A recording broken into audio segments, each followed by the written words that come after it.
ஏற்றுவித்த அம்மையனுக்கு அருளியவாறு யார் பெறுவார் அச்சோவே அம்மையனே பொருளாக்கி நான் சிவிகை ஏற்றுவித்த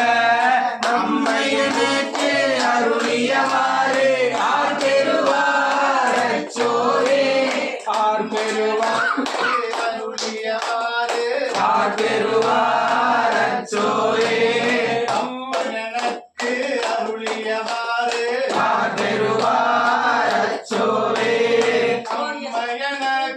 அருளியவாறு யார் பெறுவார் அச்சோவே அம்மையனுக்கு அருளியவாறு